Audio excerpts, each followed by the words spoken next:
and keep up the great work. Excellent. Thanks. Bye. Thanks, Minister. Okay, folks, we're going to transition now to a session called Making Better Homes, which is leaders from the wonderful community of Victoria. And we appreciate that they're going to take some time to just tell us a little story that I asked Janine to retell about how you had a remarkable experience through COVID. And we're going to have a truncated bit of time here because we're sandwiched between two ministers coming out of question period. Minister Bennett just now, Minister Hassan is next. So you're going to have to talk quickly, but we will post into the chat links to what you're going to talk to us about and tell us the story. And I'm just going to hand over to you, Janine. And thanks, gang, Sarah and Lacey and Rachel. Thanks for joining us. It's a really important story, and I'm looking forward to you telling it briefly, but importantly. Thanks, Janine. All right, I'll give it my best go, but Sure. before I begin, I'll come back on and we'll see if we can hold the minister back a minute or two, but go for it, Janine. Okay, yeah, and I would like to start by acknowledging that I am joining you today from the homelands of the Lekwungen peoples, known as well as the Songhees and the Esquimalt nations. These territories have held me, and I appreciate all of the opportunities to learn about what that means, and much gratitude to the Lekwungen peoples. This is also the location where some of this, most of this work took place. So very high level and very briefly, in the year 2021, we had been experiencing COVID in our community, and as a result of there not being enough spaces for people who rely on public spaces to shelter, there was a moratorium on the bylaw which prohibited camping throughout the day, and people were in various encampments through the community, including a location at Central Park, which is where Sarah is the executive of the North Park Neighbourhood Association. It's located in her community, as well as a location where people from peers were providing in-reach support, and Lacey will speak to the QomQem coastal supports, Indigenous supports and cultural supports that were being brought into the space. So there's a number of people in the park. North Park stepped in and engaged with community. The Greater Victoria Coalition to End Homelessness was conducting an engagement with folks who were living in the park.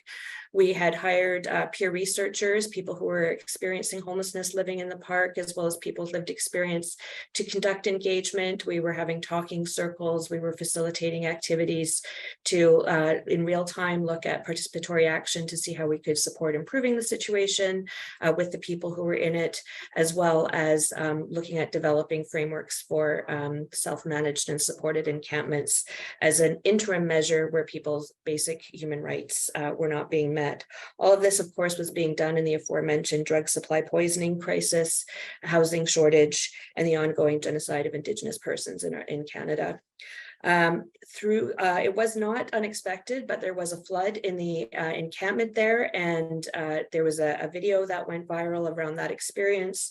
The City of Victoria, BC Housing, and other partners came together to allocate a hardscape parking lot that became a sanctioned encampment, and I will provide a document that speaks to that framework and also has links to documents from North Park and otherwise.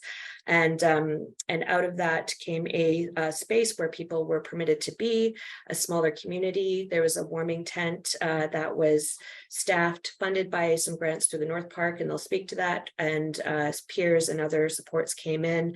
And so it was very difficult, but there was also a tremendous amount of beauty and wonderful experiences that came out of that. So that's a high level summary. I hope it made a little bit of a sense in the narrative, and I'm looking forward to chatting more about it.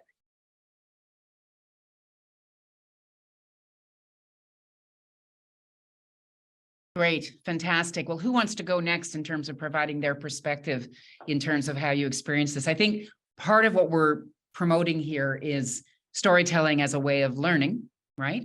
And no situation is the same, agreed. But you had a particular moment and you were right in the media frenzy and you had a whole bunch of things thrown at you. And I'm wondering if each of you wants to comment for just a second about what your particular vantage point was. Who wants to go? Rachel, I'm just going to pick. Rachel, want to go next? Sure. One of the things that I found so striking about that time was the way neighbors and citizens came together to support people in the park. The video imagery really made that happen. But once that did happen, I thought the level of, I know people, there are some criticisms of how things happen, but I thought the level of collaboration just took right off, and it raised the standard of how we think about what should be available for people. There's two ways of looking at it, but I mean, I thought it was incredible the way people came together to support the people that were moving from the park to the encampment. And it felt like a real moment where citizens were taking more interest in homelessness. And so most of the time, I feel like people are just walking by and just, you know, sort of resigning themselves to this is the way it has to be. But that was a moment where it wasn't that case. And the power that came out of that, I hope others will speak to it as well, was really profound, and we need it all the time. It shouldn't have just been a moment. Yeah. I've had this thought, and it happened earlier today too, about empathy. You know, have we had an experience where our sense of urban empathy has been increased because we've seen things that maybe we didn't see before? I think there's been examples where it's gone the other direction, whatever the opposite of empathy is, disdain. But I'm just wondering if did our hearts open a little bit? I don't know, you know, that's the thing. Or did you watch it over time? Who wants to go next, Sarah or Lacey? Go ahead. Sarah, how about you? Sure, I'm happy to. Thanks for hosting this.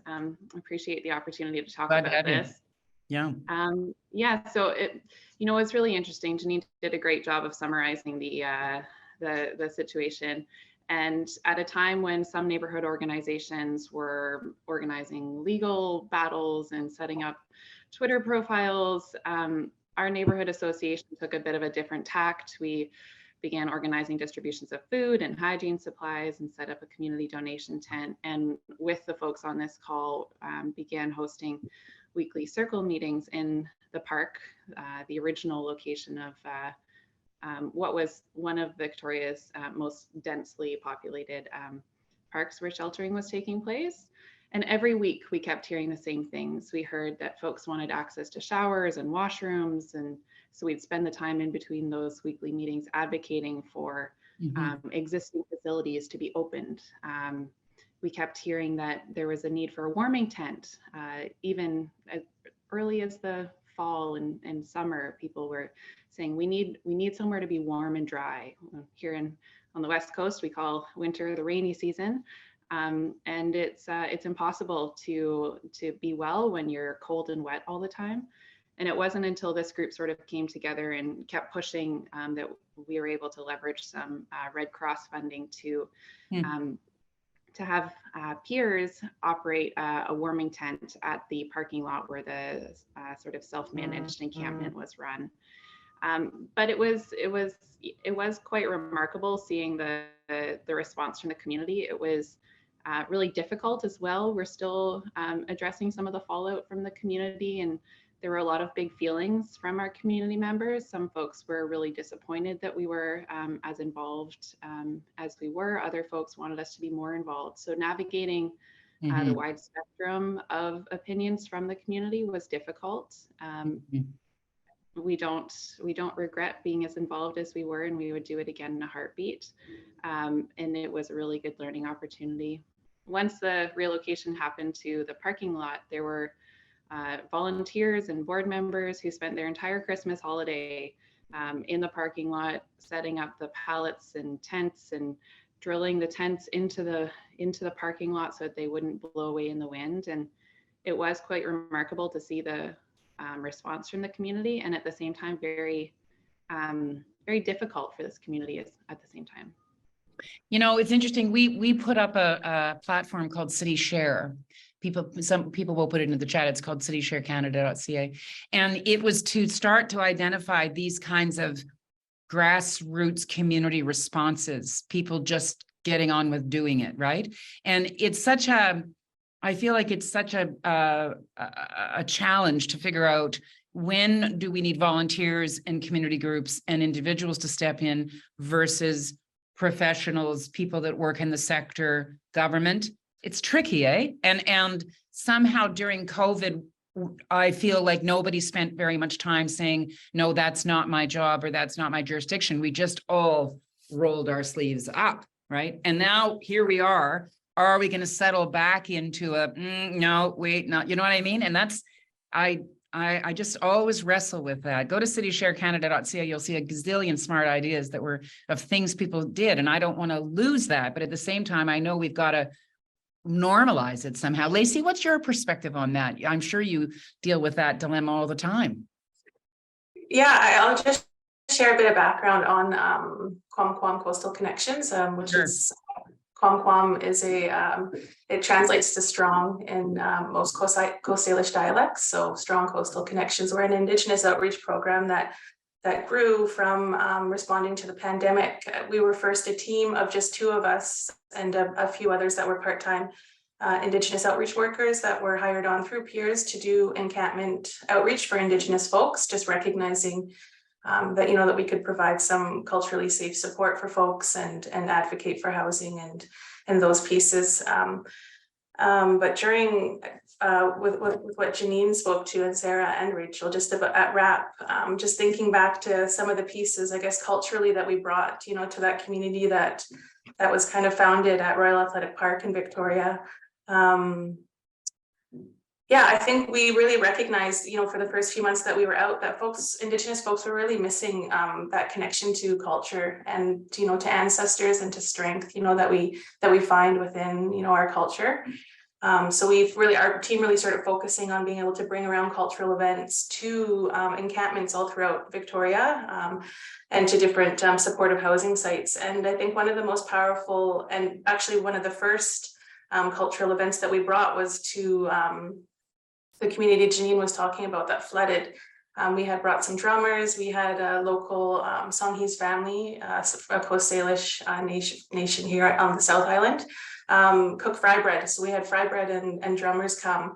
And we had called on the New Channel community to bring shawls and have some of the lady dancers bring paddles. And they opened it up and they put shawls on, you know, Indigenous women and other folks that were living in the parks. And they were able to dance and just engage in, you know, the drumming and the ancestral care, I think, that has existed for thousands of years for our people, to bring some strength in.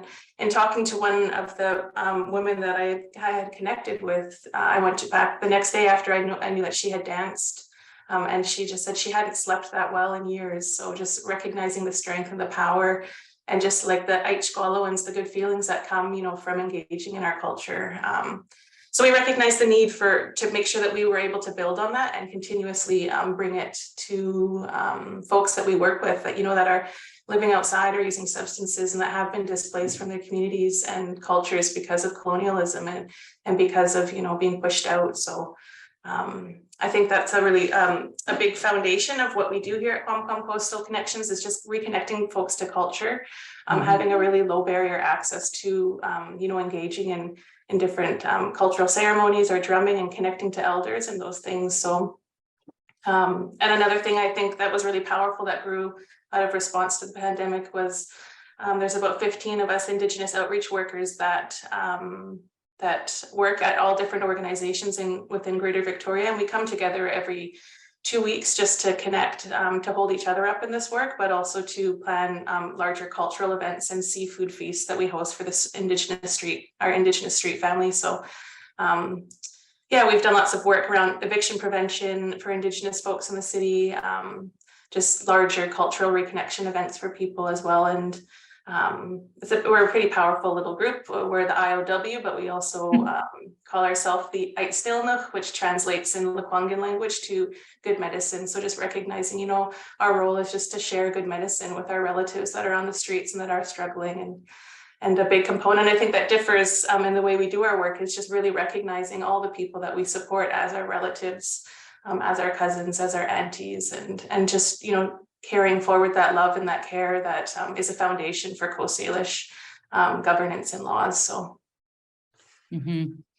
yeah, interesting the theming that you're all sort of touching on: collaboration, ceremony, connections. Somehow, I'll add another C. We had the right conditions, right? Something about urgency, or maybe to a desire to be to be contributing. I'm on a bunch of C's here. I'm just wondering if, will we ever see those conditions again? We're going to wrap because the minister's waiting, but if you think about this going forward, if you had, 5 words to describe what you're going to carry with you as you carry on in your work in the next 1,000 days, what would those 5 words be? That sentence that would stick with you. Rachel, what's the sentence? Just that the crisis of the pandemic allowed for innovation, like what Lacey's talking about. And so that was the upside of it. The crisis was because we didn't have a proper public systematic emergency response for unhoused people. So we still need to do that going into the future. But at the same time, we don't want to stifle that great innovation that came out of the crisis. So we want to be mindful of those lessons. Yeah, this is the thing. This is the balance. Lacey, what about you? 5 words, a sentence.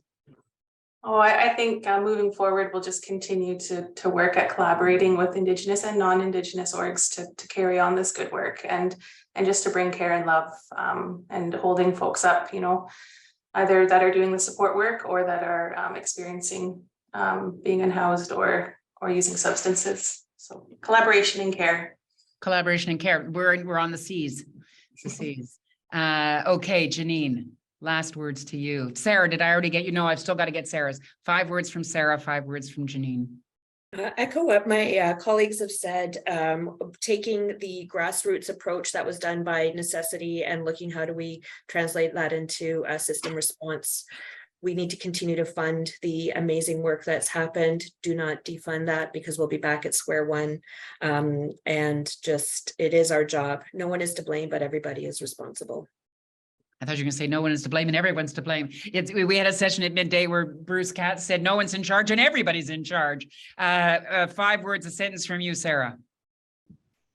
I think back to 1,000 days ago today, and it was the day of the point in time count in Victoria that counted 1,523 unhoused individuals in Victoria. The next point in time count is coming up in March, and I'm worried to learn the number about that one. There's been a lot of wonderful moments of community rising up and resilience over the past 1,000 days, but there's a lot that isn't better. Starlight alone owns 15% of the rental market in Victoria. Yeah. A 1-bedroom goes for $2,100, and there are 5 apartments available for rent in Victoria right now under $1,700. 5. Well, listen, your timing is perfect because in the waiting room right now is Minister Hassan. So we're about to talk right to him. So thank you, Janine, Sarah, Rachel, Lacey. Thanks for this. Thanks for sharing this moment in time, this story. We'll post all that we can. I appreciate you taking time to just retell and remind people what we can learn and what we need to go for the next 1,000 days. So thanks, folks. I'm going to send you off and I'm going to ask Minister Hassan to put his camera on. We appreciate that he's sneaking in to talk to us before he goes. Oh, hi, Rachel's daughter, or Rachel's son, not sure what child that is. Hi, the minister will join us, I hope, and we will hear specifically from the minister, his particular perspective on the last 1,000 days of housing and the next 1,000 days, and that we will get a chance to have a view from him. And then after that, we will go to a session on data, and I see that Karen Wiseman's been on with us all morning, and she'll be commenting as well, I anticipate, about the housing piece. Okay, the minister's not here. Okay, we're going to go to data next. Sorry, I thought the minister was. All right, well, we're still sending Janine and Sarah and Rachel and Lacey off, and I'm going to ask Carolyn and team to come back on the data, folks, and we'll go right to that session about making better decisions. So thanks again, gals. Really great to see you. And as we always say at City Talk, the conversation isn't ending, it's just the beginning. So there's Zara.